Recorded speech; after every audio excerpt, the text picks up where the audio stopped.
Shalom semuanya. Shalom semuanya. Rindu ketemu lagi sama orang-orang yang di LA ya. Padahal ya barusan aja kita balik ke Indonesia, tapi kayaknya sudah rindu ketemu dengan kalian lagi. Eh, saya tadi barusan mendengarkan kabar yang luar biasa yang di New York mulai April ya, sudah setiap minggu ibadah on-site di hari Minggunya. Saya percaya nanti, ya berikan tepuk tangan dulu ya untuk New York ya. Sekarang di LA kan sebulan sekali. Saya percaya nggak akan lama nantinya kita akan sama-sama menikmati, akan ada onsite setiap minggu juga di LA. Itu doa kita sama-sama ya. Saya percaya bahwa apapun yang kita terima itu benar-benar kasih karunia. Kalau sampai kami tadi sharing bahwa ini start dari CG dan akhirnya muncul ada gereja di Amerika, itu benar-benar luar biasa. Revival yang kami nikmati itu sepertinya di luar yang pernah kita bayangkan atau diharapkan. Karena anak saya kan sekolah di Amerika, jadi sudah sering sih pergi ke Amerika. Tapi kami ini sekeluarga nggak pernah bayangin bahwa nanti suatu saat kami kalau ke Amerika itu bisa melayani. Artinya melayani di CG sendiri, di gereja sendiri. Melayani di gereja orang lain pernah. Barengin Pastor Philip pelayanan di gereja lain juga pernah. Banyak beberapa gereja di LA, di mana-mana itu dekat dengan Pastor Philip. Tapi nggak pernah bayangin kalau nanti kalau pelayanan di Amerika itu pelayanan at home. Dan jadi yang barusan aja kita ke Amerika itu kita merasa different. Ke Amerika sekarang saya merasanya seperti di rumah. Saya merasa kalau ke New York ada keluarga yang menerima. Kalau ke LA, saya juga percaya nanti ada keluarga yang bisa menerima kami. Sekarang bukan hanya New York dan LA tentunya, karena ini ada di mana-mana tadi disebutkan oleh Matt ya, mulai dari seluruh West Coast, mulai di Portland ada, di Canada, I hope Vancouver, di mana-mana sampai ke bawah. Saya nggak tahu nanti ada San Francisco, itu San Francisco ada yang utara, ada yang nanti di mana-mana yang di Amerika. Saya percaya kalau di dalam satu gereja kita itu seperti ada keluarga. Yang saya alami, saya berharap nanti Anda kalau saling berkunjung itu sama-sama kalau ketemu nanti sama sepertinya serumah. Tapi tujuannya bukan untuk kita cari teman. Tujuannya bukan untuk cari keluarga. Tujuannya untuk bangun kerajaan Allah. Tujuannya itu revival, tapi dapatnya keluarga. Tadi Joeli sempat cerita ya, ada CG yang fokusnya untuk mencari comfort, mencari teman. Jadi setiap kali ketemu untuk ngobrol-ngobrol makan. Tujuan CG-nya untuk mencari comfort, tapi ujung-ujungnya nggak bertumbuh beberapa tahun. Saya percaya jika kita itu fokusnya untuk Tuhan, fokusnya untuk visi kerajaan Allah, comfort itu tidak mungkin ditinggalkan oleh Tuhan. Tuhan itu Tuhan yang baik. Ujung-ujungnya kita alami sendiri. Kita ini sudah jadi keluarga seperti yang tadi saya sharing. Saya ke New York sepertinya menemukan keluarga. Padahal startnya untuk membangun CG, untuk membangun gereja. Tapi ketemunya keluarga.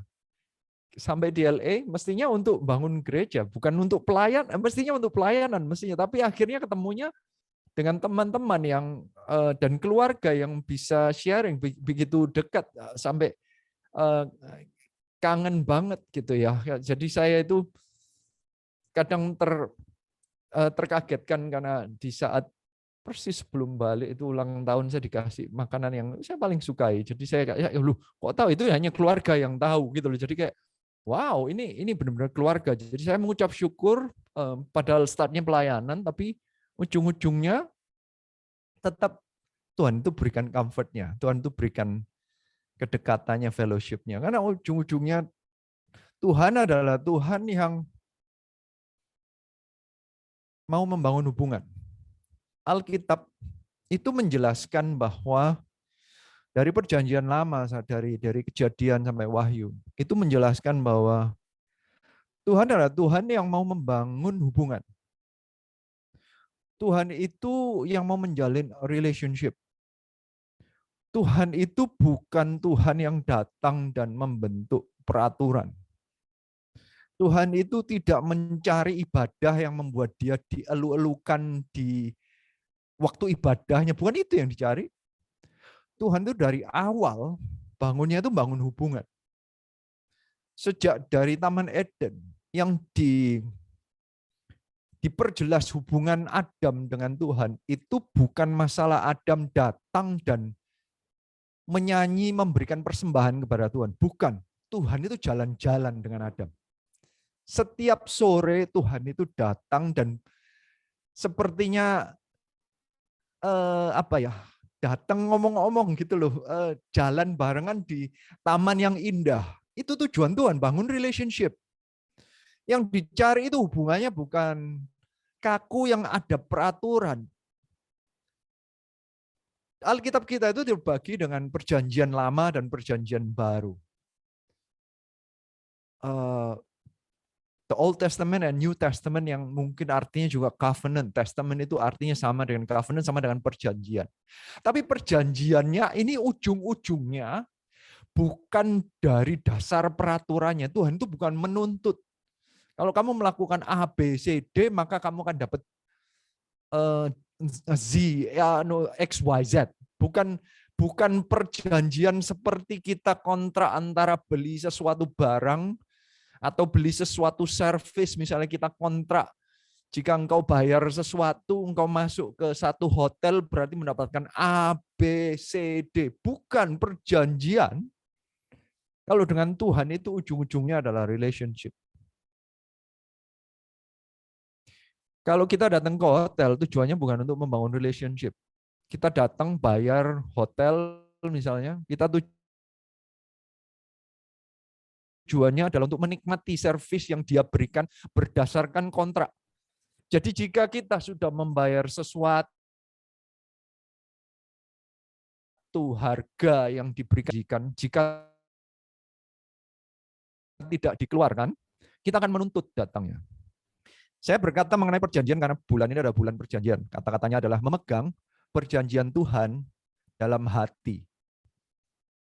Saya mau mengajak kita mereview cara kita berhubungan dengan Tuhan itu dan memegang perjanjian itu melihatnya seperti apa. Jika Anda melihatnya seperti seseorang yang datang dan menuntut servis dari satu perusahaan hotel misalnya, tiba-tiba hubungan Anda dengan Tuhan, hubungan Anda dengan gereja itu seperti main tuntut. Karena isinya perjanjian. Jadi sepertinya Anda datang dan Anda itu melihat listnya, apa janjinya gereja ini, apa janjinya Tuhan sebagai orang Kristen, apa janjinya. Jika saya suka janji-janjinya, saya mau mengikuti perjanjian dengan Tuhan, saya berikan waktu saya berikan persembahan saya berikan doa saya, supaya saya mendapatkan perjanjian itu. Jika Anda approach-nya seperti transaksi, tiba-tiba hubungan Anda dengan Tuhan itu bukan hubungan seperti yang Tuhan rencanakan, tetapi nanti hubungannya seperti hubungan bisnis dunia, yaitu transaksional. Dan banyak yang masih terjebak dalam hal ini. Banyak yang masih tidak mengerti bahwa ujung-ujungnya Tuhan itu maunya berhubungan seperti Bapa dengan anak. Alegori perumpamaan hubungan Allah Bapa dengan kita itu bisa dialegorikan dengan Bapa dengan anak, atau dijelaskan Tuhan Yesus berkata sendiri kalau berdoa panggil Abba Bapa, Bapa dengan anak. Bahkan di Alkitab dihubungkan hubungan Tuhan dengan gerejanya itu seperti mempelai pria dengan mempelai wanita, dihubungkan dengan pernikahan. Tuhan itu kalau berbicara dengan kita itu, atau di Alkitab, di perjanjian lama apalagi, engkau menjadi milikku. Tuhan itu selalu ujung-ujungnya Itu bukan menuntut kita, tapi ujung-ujungnya agar kita menjadi lebih dekat kepada Bapa di surga. Kata-katanya perjanjian, kata-katanya covenant. Tapi ujung-ujungnya itu adalah mendekatkan kita kepada Tuhan. Kata-katanya perjanjian, tetapi ujung-ujungnya membangun hubungan Bapa dengan anak. Kalau hubungan Bapa dengan anak, itu berarti ada hubungan perjanjiannya itu tidak imbang sebenarnya. Karena Bapaknya jauh lebih punya otoritas, Bapaknya jauh lebih punya segalanya, karena Bapa di surga, Tuhan, itu yang punya segalanya. Kita masuk dalam perjanjian dengan antara Bapa dengan anak yang posisinya seperti istilahnya suzerain dengan vasal. Atau mungkin kasih contoh yang zaman sekarang jelek-jelekannya, ini saya tahu ini out of the blue ya, saya pikirkan NATO dengan Ukraina. Anda ngerti kalau Ukraina masuk NATO itu nggak bantu NATO, itu ngurangi NATO dalam tanda kutip karena Ukraina lagi perang. Kalau sampai diterima itu semua positifnya itu dari NATO memberikan kepada Ukraina. Kalau sampai diterima itu bukan karena NATO itu suka sama Ukraina, bukan karena NATO itu mendapatkan sesuatu dari Ukraina, tapi karena kasih karunia NATO mau memberikan sesuatu kepada Ukraina dan hubungan kita dengan Tuhan. Saya kasih contoh ini hanya recent ya. Ini saya nggak ngomongin politiknya bakalan terjadi apa tidak, tapi saya ngomongin bahwa kondisi kita berhubungan dengan perjanjian dengan Tuhan itu posisi kita itu kita tidak bisa menuntut apapun. Bapa yang punya semua, Bapa yang punya otoritas, Bapa yang punya kedaulatan, Bapa yang memilih kita, Bapa yang memberikan kasih-Nya, bahkan menyerahkan satu-satunya anaknya untuk mati bagi kita, padahal kondisi kita masih berdosa. Berarti kita tidak punya hak untuk datang dan menuntut. Jadi kalau memegang perjanjian dengan Tuhan, jangan sampai posisi kita salah. We have no right at all untuk nuntut apapun dari Bapa di surga. Kalau memegang perjanjian itu bukan tuntutan. Megang itu pengharapan karena Bapa itu adalah Bapa yang baik. Memegang perjanjian itu mengerti karena Allah, Bapa adalah raja yang berdaulat, yang punya otoritas dan punya kedaulatan untuk memberikan, dan karena Dia adalah raja dan Allah yang punya kelebihan dari segalanya. Jadi jika Dia memberikan berkat, Dia memberikan kesembuhan, itu karena Dia punya overflow. Bukan karena janjinya. Tapi karena Dia mau memberikan. Itu kedaulatannya, His sovereign right untuk memberikan berkat. Apapun yang kita terima itu sebenarnya hanya kasih karunia. Sifat hati memegang perjanjian ini harus kita bawa dengan benar. Saya makin mempelajari Alkitab, makin mengerti bahwa Allah tetap Allah yang perjanjian. Tapi Allah perjanjian yang tadi loh, posisinya Bapa, posisinya dominasi, posisinya lebih kuat, posisinya adalah jelas yang superior. Dia yang dengan aktif memberikan janjinya kepada kita. Jadi saat kita memegang perjanjian itu, kita harus dengan sikap hati yang benar, sikap hati yang penuh dengan ucapan syukur. Hari ini, saya mau ajak Anda melihat salah seorang di Alkitab yang mengerti apa artinya memegang perjanjian dengan Tuhan.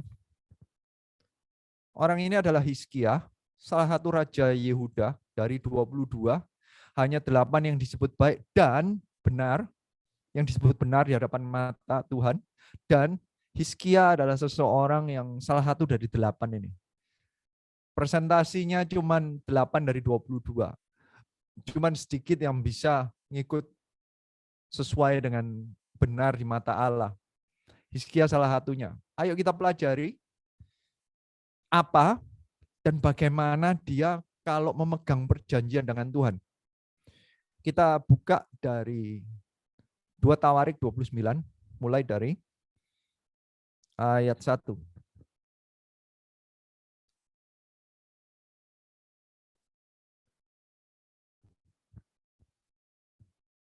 Kata-katanya demikian, Hizkia berumur 25 tahun dan pada waktu ia menjadi raja, dan 29 tahun lamanya ia memerintah di Yerusalem. Nama ibunya ialah Abia, anak Sakaria. Ayat 2. Ia melakukan apa yang benar di mata Tuhan, tepat seperti yang dilakukan Daud, bapa leluhurnya. Ini konteksnya Hizkia menjadi raja saat umur 25 tahun. Bagi orang Israel zaman itu, umur 30 baru dianggap dewasa. Berarti sepertinya dia itu masuk ke dalam situasi di mana dia diomong belum siap, bisa juga masih muda. Masih dianggap muda di zaman itu. Dan dikatakan bahwa dia selama 29 tahun dia menjadi raja. Berarti ini ditangkap, kalau jadi raja zaman itu sampai mati ya. Berarti ditangkap bahwa ini seumur hidupnya. Ini rangkuman dari 25 dan 29 tahunnya. Dan di ayat 2 dikatakan, ia melakukan apa yang benar di mata Tuhan. Berarti ini bukan penilaian manusia, karena ini adalah penilaian Tuhan, karena disebutkan ini di mata Tuhan. Berarti apalagi di 2 Tawarik itu penulisnya adalah editor yang sudah lewat waktunya, dia menuliskan kehidupan seseorang yang sudah lewat. Berarti ini sudah ditangkap, sudah selesai terjadi kehidupannya, dan penilaiannya adalah Hizkia ini adalah seseorang yang benar di mata Tuhan. Saya rindunya kita itu nanti hidup itu seumur hidup dinilai benar di mata Tuhan. Bukan semusim saja, bukan sewaktu-waktu saja, tapi seumur hidup kita itu benar di mata Tuhan.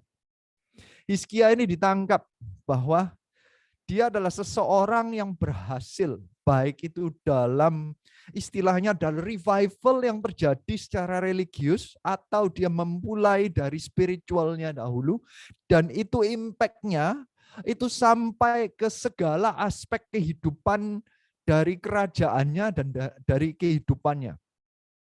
Salah satu buktinya itu adalah ini saya mau tunjukkan ya, ini saya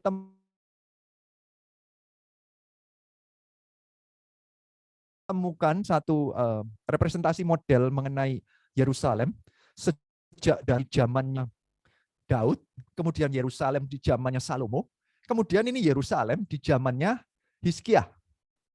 Kita coba lihat dahulu. Daud ini disebutkan tadi. Ini seseorang yang dianggap benar, tepat seperti Daud. Jadi Daud itu gimana? Daud itu termasuk raja yang benar. Alkitab bahkan mencatat orang yang berkenan di hati Tuhan. A man after God's own heart. Orang ini berhasil membuat Yerusalem yang dahulunya dikuasai negara lain menjadi ibu kota kerajaan Israel. Ini Yerusalem di masa Daud. Anda lihat bahwa dia berhasil membangun tembok yang tinggi ini di take over oleh Daud, dan ini dijadikan ibu kotanya Daud. Kelihatan keren sekali kalau dilihat dari jauh ya. Susah loh nyerang kalau kayak begitu. Daud ini mempunyai kekuatan dengan Yerusalem dibuat menjadi kota yang berbenteng seperti di zaman itu, menandakan kekuatan dan menandakan prosperity karena dia bisa punya security di zaman itu. Tapi lihat, ternyata Salomo yang terkenal sebagai orang yang paling berhikmat, dan sampai di zaman dia itu emas itu murah ya. Dia bisa expand sampai ke atasnya. Tuh, dibandingkan tuh ya. Ada tanah yang kosong di sebelah utara, sebelah kanan sedikit itu, yang akhirnya jadi area untuk membangun bait Allah. Itu improvement, ini ada peningkatan luar biasa ini. Ini Daud itu dari Daud ke Salomo kira-kira 2 kali lipat mungkin ya, makin lebar, makin luar biasa.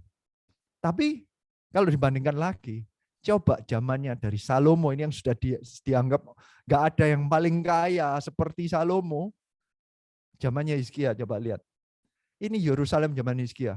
Itu sebelah kanan itu yang zamannya Salomo. Sebelah kiri itu tiba-tiba ada satu area yang besar sekali, itu semua dibuat tembok sekeliling atau satu bukit di take over sepertinya. itu bisa meningkat mungkin ini 2 kali lipat, 2,5 kali lipat atau 3 kali lipat, itu sepertiganya terus dia nambah 2 kali lagi, jadi 3 kali lipat totalnya.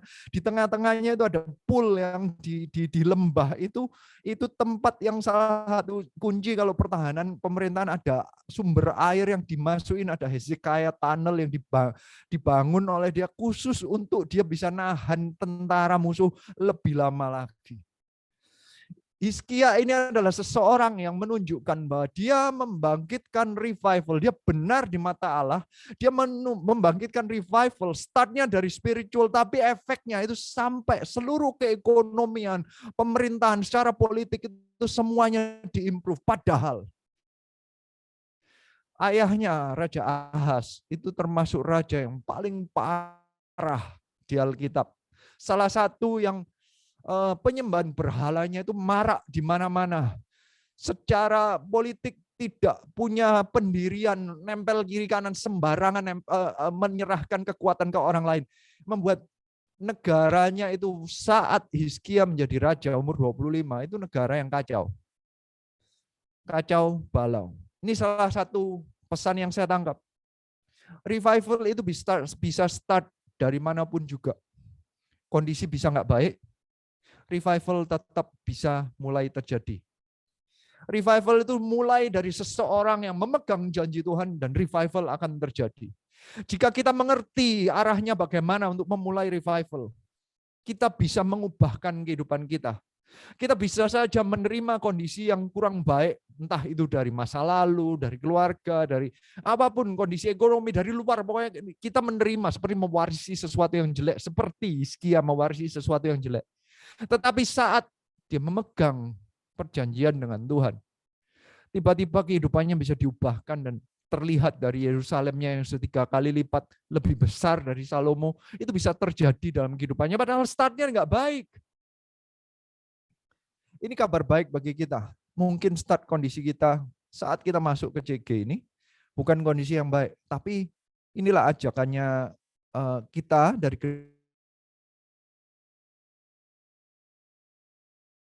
Gereja Mara Sharon, ayo memegang perjanjian Tuhan di dalam hati kita. Karena dari situlah start dari revival. Dari situlah start dari mencari janji Tuhan dari spiritual, dari sanalah nantinya akan overflow, revivalnya akan terjadi di seluruh kehidupan kita. Kemudian di ayat 2 dijelaskan, ia melakukan apa yang benar di mata Tuhan, tepat seperti yang dilakukan Daud, bapak luhurnya. Ini pesan keduanya adalah kecuali bisa start dari yang kondisi apapun dan engkau yang mungkin merasa nggak punya pengalaman apa, bisa dimulai. Tapi ternyata kenapa kok bisa? Karena ternyata ada orang yang lain yang nantinya Tuhan akan taruh di sekeliling kita agar kita itu bukan mulai dari nol, bukan kita yang sepertinya inovatif. Revival itu nggak sesulit itu karena ternyata kita bisa follow seseorang yang sebelumnya sudah melakukannya. Kalau Hizkia, dia bisa milih, dia nggak ngikut yang jelek. Dia tahu kalau Ahaz adalah raja yang nggak baik, raja yang tidak benar di mata Tuhan. Dia memilih yang baik di mata Tuhan, dan Daud waktu itu yang dia pilih, dia bapak leluhurnya.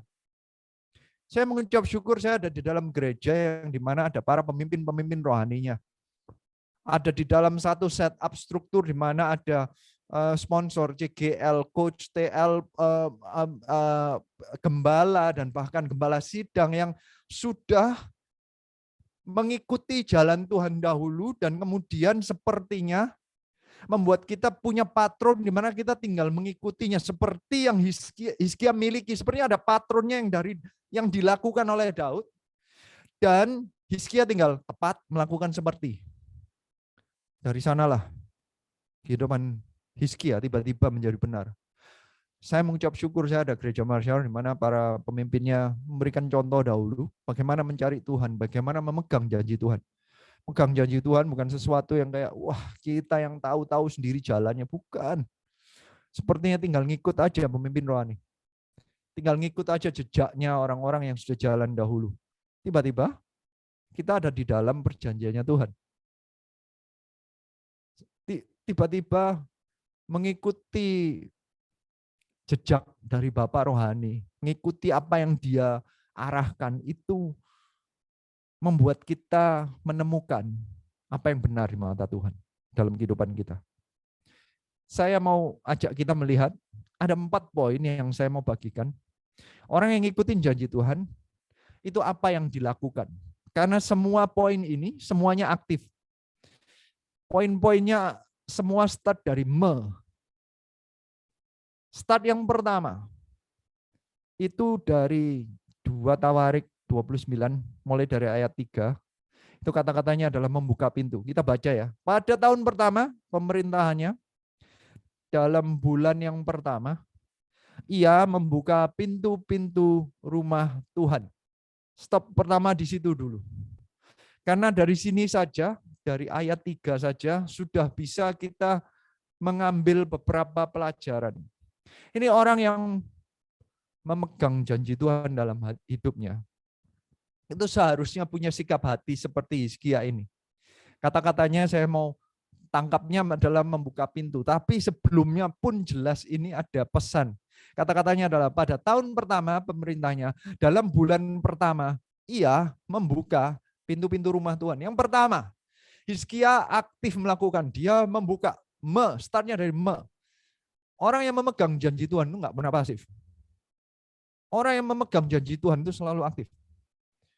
Orang yang memegang janji Tuhan itu selalu dengan aktif. Dan ini kata-katanya membuka pintu rumah Tuhan. Ini berarti ada yang sesuatu yang harus dilakukan, sesuatu yang kelihatannya sulit karena dulunya tertutup. Kalau ada kata-kata membuka, dulunya tertutup, sekarang dia harus buka. Jalan menuju Tuhan, Alkitab menangkap bahwa jalan menuju Tuhan itu selalu jalan yang sempit. Untuk memilih ngikutin Tuhan itu selalu kelihatannya orang lain perginya ke jalan yang lebih mudah. Tapi kalau kita memegang janjinya Tuhan, itu nanti harus membuka pintu dahulu kayaknya. Harus cari jalan yang lebih sempit. Ngikut Tuhan itu sepertinya against the flow. The world selalu mencari, tadi di-share oleh Matt kali ya, orang Amerika mungkin lebih ngarahnya mikirin diri sendiri. Susah loh melepaskan apa yang kita mauin. Susah kalau sudah maunya sendiri dan kemudian disuruh ngikutin perjanjian dengan berkata kalau perjanjian dengan Tuhan itu kita datang bukan untuk menuntut. Susah kita kalau datang karena aku sudah ibadah. Aku sudah sulit-sulit ini ibadah yang pakai online. Kok nggak dikasih berkat? Kok nggak dikasih mujizat? Kok nggak dikasih kesembuhan? Susah untuk bangun hubungan jika kita tidak mau go against the flow dan membuka pintu itu. Ini menunjukkan bahwa kondisinya memang nggak seideal yang startnya Hizkia. Dia harus buka pintu. Dia nggak ada pintu yang terbuka gitu sepertinya. Di zamannya Hizkia itu Ahaz nutup pintunya, berarti sepertinya ibadah itu nggak normal. Melayani Tuhan itu nggak normal zaman itu. Baca Alkitab itu nggak normal. Berdoa itu nggak normal. Menyembah Tuhan itu nggak normal. Apalagi komitmen. Datang online untuk ketemu hanya untuk bicarain Alkitab dan visi kerajaan Allah. Nggak normal. Yang normal itu ketemu untuk menyukakan diri sendiri. Harus menservis saya. Kalau datang kemanapun dia harus memberikan sesuatu. Selalu pertanyaan kalau saya datang ke CG ini, what do we get? Padahal kalau zamannya Hizkia, kalau orang yang memegang janji Tuhan, ini membuka pintu rumah Tuhan. Yang penting Tuhannya, yang penting membuka hubungan dengan gereja, membuka hubungan dengan Tuhan, membaca Alkitab. Saya mengucap syukur Gereja Mar Sharon malah minta kita untuk membaca setiap hari dengan I Love My Bible-nya lewat app sekarang, saudara. Ini sesuatu untuk meninggalkan kebiasaan lama itu butuh effort, butuh melakukan, butuh membuka pintu. Yang dahulunya tertutup harus dibuka. Yang dahulunya biasanya nggak nyambung, sekarang harus disambung, namanya terbuka, harus dibuka. Alkitab malah berkata di Yohanes bahwa Tuhan Yesus berkata, I am the door, I am the gate. Tuhan itu pintunya. Kalau kita tidak buka pintunya, kalau kita tidak melangkah melalui Tuhan Yesus Kristus, kita tidak akan bisa menerima janji-janji Tuhan yang sudah disiapkan. Ini yang dilakukan oleh Hizkia. Bukan hanya itu, ada kata-katanya. Tahun pertama, dalam bulan pertama. Ini menunjukkan prioritas. Dalam pemerintahan Hizkia, dalam pengambilan keputusannya. Yang pertama adalah membuka pintu rumah Tuhan. Yang dia utamakan adalah mencari dahulu kerajaan Allah. Berarti Hizkia menangkap apa artinya Matius 6:33 yang berkata, carilah dahulu kerajaan Allah, maka yang lainnya akan diberikan kepadamu. Dia menangkap hal ini, dia bisa memprioritaskan. Di dalam bahasa Inggrisnya, seek the kingdom of God above all else. Berarti dia membuka pintu, butuh usaha, dan mengutamakan Tuhan. Ternyata prioritas kehidupan yang utama dalam kehidupan ini adalah seek God dan kerajaan Allah. Itu dahulu. Hizkia mengerti ini. Dia membuka pintu dahulu. Dia yang melakukannya. Tetapi kalau yang Hizkia lakukan itu bukan hanya murni untuk dirinya sendiri, karena dia adalah pemimpin, dia adalah orang yang punya otoritas atas segala yang di dalam kehidupannya. Saat dia membuka pintu, itu berarti dia membuka pintu bagi rakyatnya. Seperti yang saya tadi jelaskan, di zaman ayahnya Raja Ahaz yang jahat, itu sepertinya Ahaz menutup pintu rumah Tuhan karena Ahaz tidak mengutamakan Tuhan, sehingga rakyatnya mencari sendiri jalurnya, sehingga mereka menyembah ilah-ilah sendiri. Ada yang penyembahan berhala itu marak di zaman itu. Semua orang sedang menyembah berhala. Karena itu normalnya.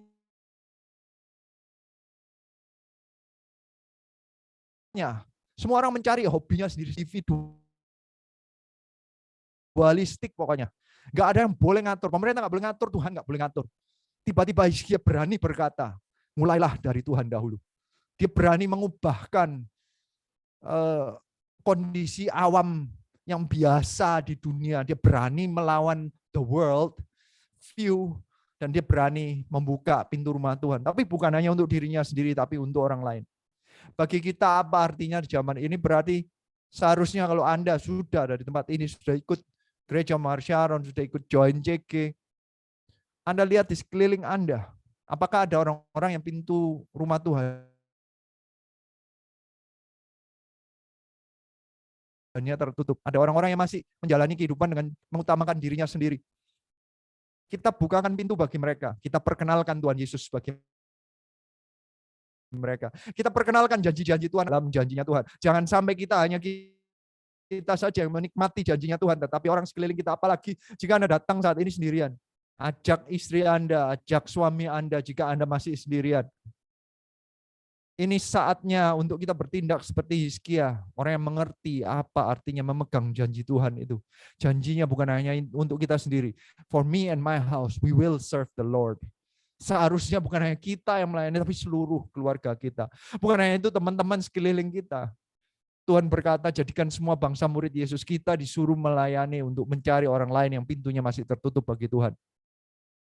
Tapi bukan hanya itu, bukan hanya membuka pintu. Poin kedua, itu di dalam ayat yang sama kata-katanya, dan memperbaikinya. Memperbaikinya itu berarti repair atau improve. Memperbaiki itu berarti sesuatu yang dahulunya misalnya 1, sekarang diimprove menjadi 2. Sesuatu yang misalnya ada yang lubang diisi agar tertutup. Sesuatu yang kasar dihaluskan, misalnya begitu. Sesuatu yang misalnya kurang ditambah. Tapi banyak orang-orang yang datang ke dalam gereja, ke dalam CG, sikap hatinya tidak seperti Hizkia. Hizkia itu datang untuk memperbaiki. He came to repair. Tapi banyak di antara kita masuk ke dalam satu CG, satu gereja. Datangnya itu posisinya bukan untuk memperbaiki, tapi untuk menyedot. Memperbaiki itu memberi, memperbaiki itu give. Memperbaiki itu berarti yang dia temukan setelah buka pintu, itu masih ada yang kurang. Banyak orang datang ke gereja, datang ke CG, itu ngelihatnya kurangnya bukan untuk memperbaiki, tapi untuk komplain. Datang ke CG dan mulai mencari kelemahannya. Kenapa ya orang seperti gitu kok jadi sponsor? Kenapa ya orang seperti gitu kok jadi CGL? Kenapa ya PAW-nya kok kayak begitu? Kenapa ya kayak gitu aja udah disaksikan. Datangnya itu untuk melihat lubangnya, bukan untuk memperbaiki, tapi untuk menilai, dan akhirnya yang Anda dapatkan adalah, oh, rumah Tuhannya bolong-bolong, kan begitu. Rumah Tuhannya nggak sempurna. Yang kalau ada datang masuk rumah Tuhan nanti bisa-bisa Anda bisa dan ini saya sering temukan, kalau Anda mulainya dengan posisi sikap hati bukan untuk memperbaiki, ujung-ujungnya nanti Anda mulai komplain mengenai Tuhan. Seperti orang Israel yang diajak keluar dari Mesir, tengah jalan kurang air.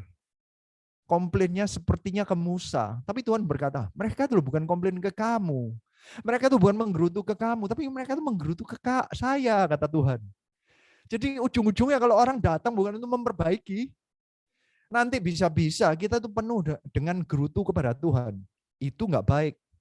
Makanya kalau kita datang ke dalam rumah Tuhan, sikap hati kita itu harus datang untuk memperbaiki. Datanglah ke CG untuk Anda memberi. Dalam CG ini kurang apa? Oh, yang nyanyi cuma satu orang ini. Saya belajar nyanyi, saya ikut menyanyi. Saya kalau di LA nanti saya akan coba itu ya. Saya akan coba nyanyi. Nggak tahu itu nambah atau ngurangin. Saya nggak ngerti. Tapi yang penting kan, nggak tahu itu memperbaiki atau mengurangi ya. Tapi yang penting kan mau memberi. Bukan saya cuma komplain. Kenapa kok cuma satu orang? Bukan gitu. Tapi datang untuk memperbaiki.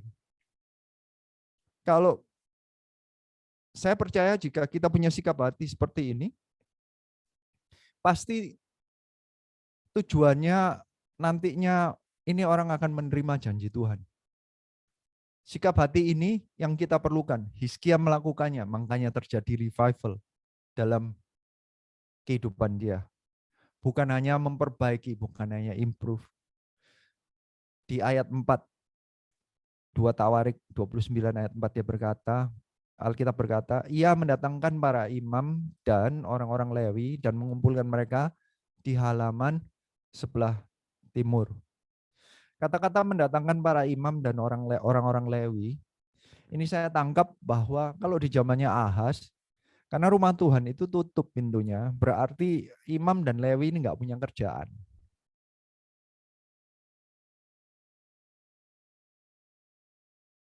Berarti tidak ada orang yang dipanggil imam, tidak ada orang yang dipanggil Lewi. Saya menangkapnya adalah di zaman Raja Ahaz, tidak ada otoritas. Semua orang cari-cari sendiri. Semua orang jalan sendiri sesuai kehendaknya. Seperti di zamannya hakim-hakim, semua orang melakukan apa yang dianggap baik. Tidak ada yang turutin otoritas. Bahkan ini parahnya gara-gara seenaknya sendiri, akhirnya ujung-ujungnya yang dicari juga bukan Tuhan, tapi ilah-ilah yang dia salah cari karena nggak ada yang nuntun. Ilah yang mestinya tujuannya baik tapi salah jalan karena nggak ada otoritas yang mengarahkan, tidak ada pemimpin rohani yang menunjukkan jalan, yang tidak ada yang memberikan contoh di depannya. Tiba-tiba ini berkata mengenai pembetulan otoritas rohani yang benar.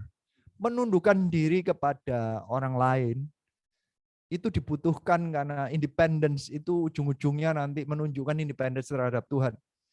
Dan saat kita belajar untuk merespek, menghormati otoritas dan mulai bisa tunduk, obey seseorang yang ada di dunia ini, yaitu kayak imam dan lewinya. Kalau di zaman sekarang berarti para pemimpin yang ditaruh di dalam gereja Tuhan, misalnya sponsor JGL, coach TL, gembala-gembala yang ditunjuk ini, saya bukan ngomong untuk mencari respeknya, tapi inilah yang terjadi. Begitu pentingnya otoritas itu. Saya percaya bahwa otoritas itu penting dalam menerima janji Tuhan. Tuhan itu akan selalu memberikan apapun, urapannya, berkatnya, pesannya, itu melalui otoritas yang ditunjuk dan diatur oleh Tuhan.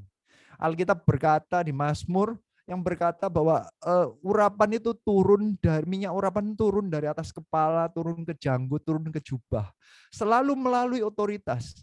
Tuhan Yesus yang cerita mengenai seorang perwira Romawi yang mau disembuhkan hambanya dan cuman berkata, Tuhan katakan saja, perintahmu pasti akan terjadi. Engkau berkata pergi pasti pergi, berkata stay pasti stay. Dia berkata, kau berkata sembuh pasti sembuh. Dia berkata, dia ini orang yang mengerti otoritas. Dia ngomong, saya ngerti karena saya adalah orang yang dalam otoritas. Tiba-tiba Tuhan Yesus memujinya bukan pengertian otoritasnya, bukan karena pendidikan mengenai tunduknya, tetapi mengenai orang ini punya iman. Pentingnya otoritas. Ternyata respect mengenai authority di dalam gereja Tuhan, respect mengenai gereja, respect kepada pemimpin. Ini berbicara mengenai iman kita terhadap Bapa di surga. Tadi saya jelaskan bahwa ujung-ujungnya Bapa di surga itu mau membangun hubungan Bapa dan anak. Seperti di kata-kata Maleaki, Bapa kembali ke anak, anak kembali ke Bapa. Tuhan itu mau mengimprove kondisi kita itu hubungannya relationship dengan Tuhan, bukan struktur militer, tetapi respect kepada Bapa. Itu direfleksikan melalui hubungan dengan kita, dengan para pemimpin rohani di gereja. Karena Bapa tidak bisa kita temuin. Startnya adalah kita belajar tunduknya, respect pada otoritasnya. Respect kepada Bapa di surga itu melalui hubungan dengan spiritual father. Salah satu kesaksian dalam hidup saya, urapan itu turunnya melalui penundukan diri. Dulu saya menjadi orang Kristen, saya pernah kesaksian sih di CG ini. Saya menjadi seseorang yang independen. Saya ini suka belajar, saya suka baca sendiri. Saya datang ke gereja, saya tidak perlu diajarin orang, itu perasaan saya. Saya sering tidak memperbaiki gerejanya. Saya datang untuk mengkritik. Khotbahnya saya udah tahu. Perasaan saya itu kayak gitu. Nanti dia ujung-ujungnya kayak begini. Nanti kesimpulannya gini lah, saya sudah pernah dengar. Saya ngantuk jadi kalau di gereja. Gak ada yang bisa beritahu saya. Saya melayani karena saya tahu saya mestinya melayani. Tapi nggak ada pemimpin yang bisa menegur saya. Saya datang terlambat, saya cuma liatin aja. Saya sudah ngasih waktu. Aku mau datang terlambat atau enggak, kalau pelayanan kan urusan saya. Bagus loh kalau saya sudah datang. Itu perasaan saya dulu. Saya nggak pernah bisa tunduk. Ujung-ujungnya berarti ini kan saya sebenarnya cuma menuntut hak saya saja. Saya tidak punya sikap hatinya Hizkia. I just come ke gereja pelayanan loh. Hanya untuk menuntut hak saya. Sampai satu saat saya mengerti artinya tunduk. Saya ditegur dalam kehidupan saya. Kamu masih memberhalakan bisnismu sendiri. Lepas. Pastor Philip waktu itu yang menegur. Seumur hidup saya waktu 9-10 tahun bergereja, nggak ada yang pernah negur saya. Atau sudah ditegur nggak saya dengerin mungkin. Sering ditegur mungkin, tapi nggak didengerin. Kali ini saya dengerin. Jadi saya dengerin dengan saya bertobat, saya mengerti apa artinya ada Bapak rohani yang bisa dipakai Tuhan untuk menyampaikan apa kehendak Tuhan dalam kehidupan kita. Saya mulai mendengarkan. Dari sana, saya mengalami mujizat. Bisnis saya dikeluarkan dari hutang. Jadi saya menangkap nih kesaksian pribadi saya bahwa penundukan diri itu dibutuhkan agar urapan Tuhan itu menyebar sampai bawah. Hizkia mengerti hal itu. Bahwa urapan ini harus sampai ke jubah, pucuk jubah. Sampai setiap jemaat di dalam CG itu harusnya nangkap. Ini kerinduan Gereja Marsharon. Berkat itu kami doakan para pemimpin, mulai dari Pastor Philip, semua gembala-gembalanya, Pastor Toger, mendoakan semua kalau mendapatkan janji Tuhan semua. Mimpi dan penglihatan itu semuanya itu untuk jemaat sampai pucuk jubahnya. Tetapi jika jemaatnya tidak nangkap bahwa otoritas, respect authority tidak terjadi, hormat, sikap hati anak, kita menghormati pemimpin rohani sebagai bapak. Kita nggak nganggap mereka sebagai bapak rohani kita, nggak terjadi. Janjinya nggak nyampe. Urapannya kita seperti memutuskan, kita keluar dari strukturnya. Perintahnya Tuhan nggak nyampe ke kita karena jalurnya lewat situ. Jadi respect pemimpin, respect spiritual, termasuk respect di dalam keluarga, istri tunduk kepada suami, anak tunduk kepada bapaknya, itu semua ada karena berkat Tuhan itu di dalam otoritas. Bukan hanya itu. Yang ketiga, yang keempat, saya lompat di 2 Tawarik 29 ayat ke-10. Sekarang aku bermaksud mengikat perjanjian dengan Tuhan Allah Israel supaya murkanya yang menyala-nyala itu undur daripada kita. Kata-katanya adalah mengikat perjanjian. Make a covenant. Mengikat perjanjian itu berarti dengan aktif. Padahal Tuhan sudah menyiapkan perjanjiannya. Kita ini yang juga harus dengan sengaja kita datang kepada Tuhan. Kita ini yang datang kepada Tuhan dan berkata, aku mengikat perjanjian dengan engkau. Kita kalau dalam gereja itu seharusnya kita yang aktif. Tuhan sudah menyediakan darah Tuhan Yesus Kristus, the grace of God melalui darah Tuhan Yesus Kristus. Kita yang sekarang datang dan berkata, ini aku Tuhan, aku yang mau ngikutin janjimu.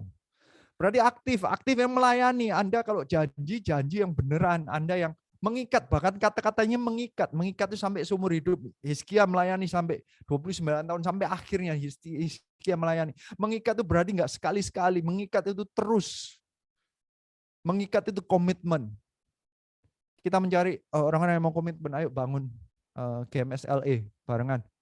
Bangun satu persatu, start dari nothing. Mengikat perjanjian itu berarti kita komitmen kita yang memulai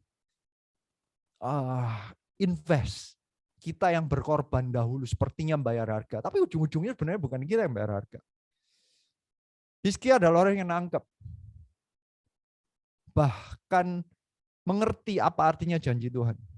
Saya ini makin belajar perjanjian lama, makin yakin ada artikel atau buku yang menjelaskan bahwa dibandingkan dengan agama ilah-ilah zaman dahulu yang kebanyakan yang seiring di zaman perjanjian lama ya, di zamannya Hizkia itu, agama-agama yang lain itu selalu ada kayak urutan-urutannya ilahnya itu enggak pernah sempurna seperti hero-heroesnya Avengers di Marvel World itu. Hero ini bisa terbang tapi nggak bisa punya kekebalan tapi punya kelemahan. Kryptonite itu kan campuran sama DC. Pokoknya kayak ada kelemahannya. Yang ini bisa cepat tapi nggak kuat. Misalnya yang barusan di Eternal mungkin nggak bisa ngomong gitu. Kalau bisa ngomong, jago ngomong, suaranya keras, nggak bisa lari. Pokoknya ada kelemahannya. Selalu ada ilah-ilahnya di zaman itu, selalu ada kelemahannya. The only one God. Tidak ada kelemahan. Itu hanya Tuhan. Yang ilah lain itu kayaknya ini pernah perang terus menang gitu. Terus dia berkuasa lebih. Tuhan dari dulu yang dari awal dia yang buat dan terakhir dia tetap memerintah. Satu-satunya agama yang menjelaskan mengenai eskatologi, kata-kata kerennya, tapi istilahnya adalah the final plan. Ada wahyunya, ada ceritanya nanti di end-nya itu seperti apa. Di end-nya adalah the new heaven and new earth, di mana Tuhan Yesus Kristus akan memerintah sebagai raja di atas segala raja, dan kita semua yang memegang janji Tuhan akan ikut memerintah bersama dengan Tuhan Yesus Kristus. Kita akan resurrected jika kita sudah mati, ataupun kalau masih hidup di rapture, dan kita akhirnya memerintah bersama dengan Tuhan, dan kita akan menang bersama dengan Tuhan. Hizkia adalah seseorang yang mengerti, dia mau ngikat perjanjian dengan Tuhan. Padahal di zaman itu yang lagi berkuasa itu adalah Assyria. Zamannya Ahaz itu milih ngikat dengan Assyria. Dia janjinya sama Assyria, kamu yang lindungi aku ya. Kalau Hizkia, dia ngikatnya perjanjian dengan Tuhan. Karena dia tahu nanti ujung-ujungnya bukan Assyria yang menang, tapi Tuhan yang menang. Kenapa kita melayani sekarang? Karena kita tahu setiap janji Tuhan yang ada di Alkitab itu benar. Ya dan amin. Kita mau ngikutin janji Tuhan karena nantinya ujung-ujungnya kalau kita ngikut Tuhan, kita akan menjadi lebih daripada pemenang. Kita nanti memerintah bersama dengan Tuhan Yesus Kristus. Di akhir zaman nanti pasti terjadi. Hizkia adalah seseorang yang nangkap bahwa janji Tuhan itu cuma rencana Tuhan yang pasti akan terjadi. Jika engkau tahu pasti akan terjadi, engkau akan ngikutin yang menang. Saya tahu dan saya yakin bahwa Tuhan itu ya dan amin. Dia yang menciptakan dari awal, sejak zamannya Adam sampai Abraham, sampai kerajaan, sampai di kitab Wahyu. Itu Tuhan punya rencana, dan nantinya ujung-ujungnya Tuhan mau mengangkat kita dan mengadakan perjamuan pernikahan dengan anak domba Allah, di mana Tuhan Yesus Kristus akan memerintah. I want to be there. Makanya saya mengikat perjanjian dengan Tuhan. Saya mau melayani Tuhan. Saya mau melakukan apapun yang Tuhan minta saya lakukan. Dia minta kita menjadikan semua bangsa murid Yesus. Saya lakukan melalui gereja Marsharon yang membangun 1000 gereja, 1 juta murid. Kita mengikat perjanjian karena kita tahu ujung-ujungnya Allah akan menang. Hizkia tahu, dan seharusnya kita juga tahu.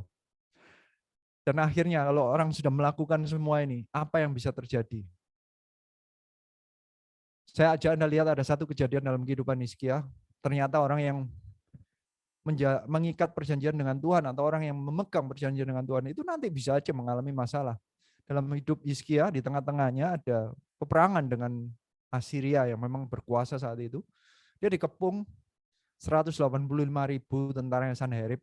Semua kota sekeliling, negara sekeliling sudah dihancurin oleh Sanherib. Kelihatannya Sanherib di atas angin. Hizkia tinggal kalah aja, belum lagi dia lagi sakit waktu itu. Sikap hati seseorang yang sudah memegang janji Tuhan tapi mengalami masalah, gimana sikapnya? Saya ajak Anda lihat ya. Kita belajar sikap hati Hizkia. 2 Raja-Raja 19.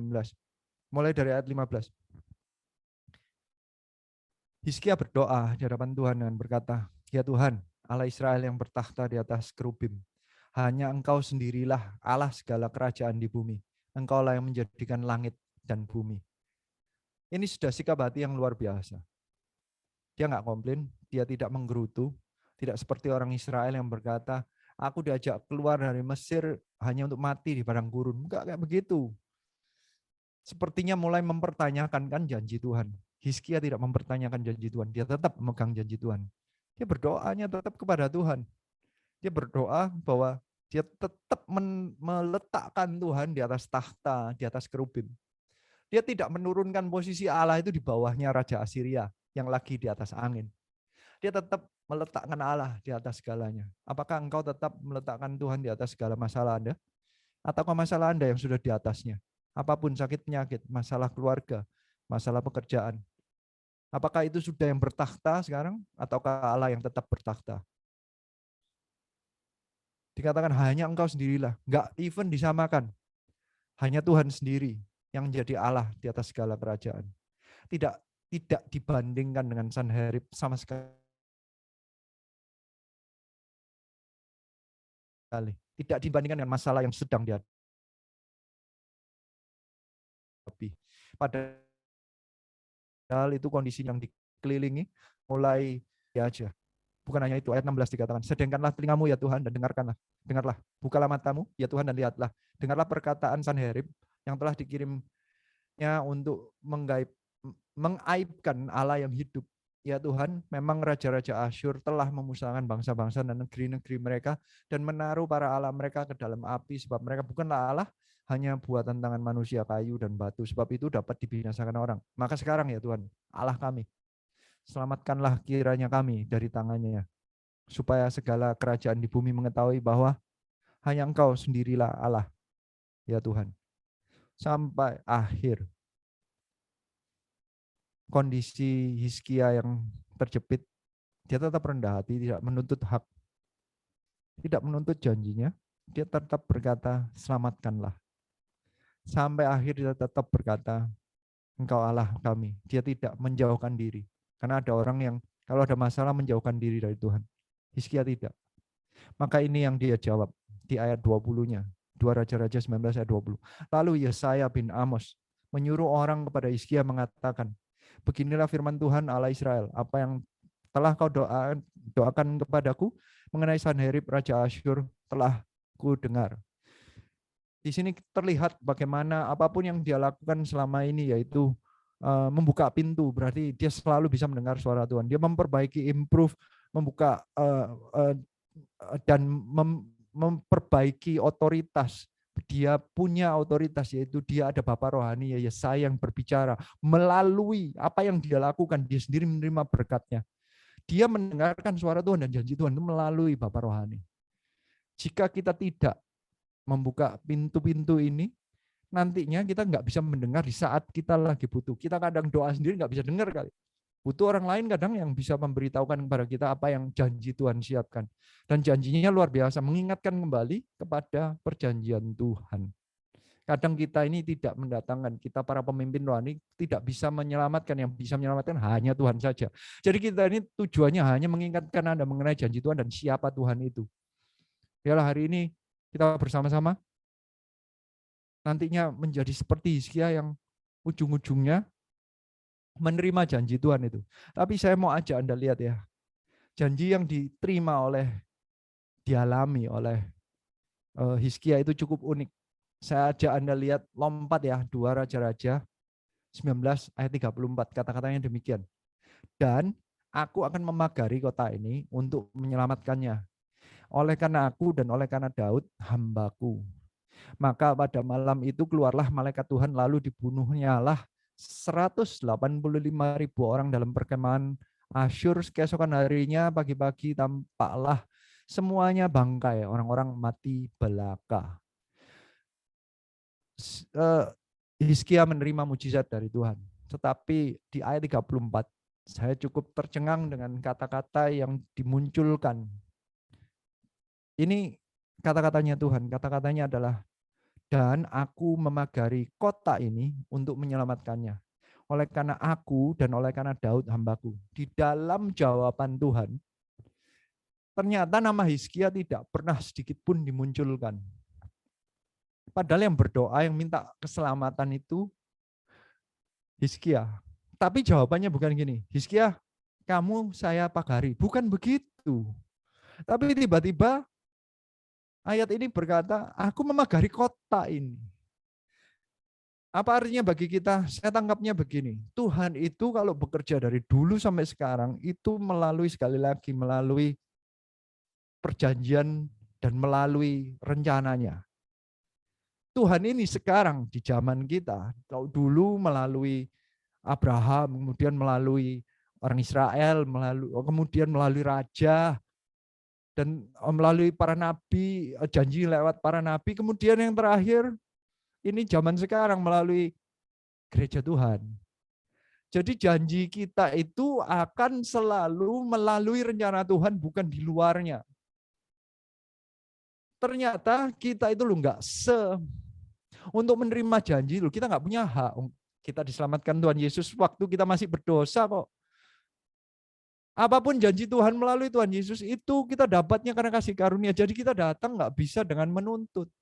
Ujung-ujungnya kalau Tuhan mau memberikan berkat, itu ujung-ujungnya memberkati gerejanya. Makanya nanti di Alkitab, di perjanjian baru, di Wahyu, itu adalah pernikahan dengan darah anak domba itu. Jadi Tuhan itu akan memegari dan akan menyelamatkan melalui para pemimpinnya. Yesus dan para pemimpinnya yang ditunjuk, yang menjadikan semua bangsa murid Yesus, membentuk gereja Tuhan, 1.000 gereja, 1 juta murid. Tiba-tiba Tuhan waktu membela gereja, kita mendapatkan pembelaan.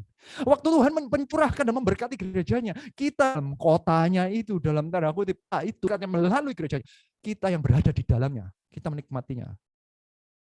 Makanya penting sekali mengenai otoritas, karena di dalam gereja Tuhan itulah kita mengalami setiap janji Tuhan. Di dalam apapun janji Tuhan itu nggak akan diberikan di luarnya, karena Tuhan itu Allah, the covenantal God, selalu lewat janjinya. Kalau janjinya yang di zaman kita ini, through Jesus Christ and through His church, itu tiba-tiba setiap janjinya itu melalui gereja Tuhan. So hari ini, saya percaya Tuhan sedang mencari para Hizkia. Mungkin di antara Anda sedang mengalami sanherib Anda. Anda mengalami masalah-masalah besar. Mungkin sakit, penyakit, mungkin problem pekerjaan, mungkin problem keluarga. Tetapi biarlah engkau datang dengan rendah hati. Kau datang menjadi orang yang punya sikap hati yang tetap memegang janji Tuhan di masa apapun juga, bahkan seumur hidup. Engkau tetap membuka pintu rumah Tuhan di masa apapun. Engkau tetap datang dengan sikap hati memperbaiki rumah Tuhan. Engkau datang dengan selalu menghormati otoritas, mencari pemimpin rohani yang bisa Anda dengarkan. Engkau datang dengan selalu mau mengikat perjanjian dengan Tuhan. Dan saya percaya revival akan terjadi dalam kehidupanmu. Hari ini Tuhan mau mencari para Hizkia. Semua tundukkan kepala. Tuhan sedang mencari orang-orang yang mau berkata, aku mau menjadi seperti Hizkia di zamanku. Sesulit apapun, seproblem apapun kehidupanku, semasa laluku kayak apapun, Saya percaya saat orang memegang janji Tuhan, revival akan terjadi. Tuhan mencari. Ada orang yang mau menjadi para Hizkia? Kalau yang mau, coba angkat tanganmu. Kalau di Zoom, tolong letak klik raise hand biar saya bisa melihatnya. Klikkan raise hand. Ayo, saya rindu mendoakan Anda. Tuhan, kau lihat hari ini ada orang-orang yang berkata di zaman kami dalam masalah apapun kami mau menjadi Hizkia-Hizkianya. Orang yang nanti hidupnya akan ditemukan benar di mata Tuhan, memegang selalu janji Tuhan dalam hati kami. Ini kami Tuhan, kami akan selalu membuka pintu rumah Tuhan. Bukan hanya dalam hidup kami, tapi hidup orang sekeliling kami. Kami akan selalu mengajari jiwa untuk Engkau mendekatkan kepada Tuhan. Kami mau selalu memperbaiki gereja Tuhan. Kami selalu mau tunduk dan hormat kepada Bapak Rohani. Dan kami selalu mengikat perjanjian dengan Tuhan. Kami aktif. Dan kami percaya saat kami melakukan hal ini, kami akan mengalami revival dalam kehidupan kami. Mujizat bisa terjadi. Bukan karena kehebatan kami, bukan karena kebaikan kami, tapi karena perjanjian-Mu dengan gerejamu, perjanjianmu melalui Tuhan Yesus Kristus kepada setiap orang yang percaya dan mengikat janji melalui nama Tuhan Yesus Kristus. Ini kami Tuhan, kami mau melalui kasih karunia-Mu melalui Tuhan Yesus Kristus, kami mau menerima janji-Mu. Saat ini kami mau spesifik berdoa bagi setiap orang yang sedang mengalami masalah. Biarlah mereka berdoa dengan sikap hati yang benar dan mereka menerima mujizat yang Hizkia alami. Ada mujizat Tuhan yang seperti membalikkan tangan. Orang-orang yang sakit disembuhkan. Hari ini secara spesifik saya mau berdoa untuk orang yang mengalami sakit kanker, AI Bunsyungo. Kanker pankreas kami berdoa sembuhkan di dalam nama Tuhan Yesus Kristus. Selamatkanlah kesehatan dari Ibu Swingo.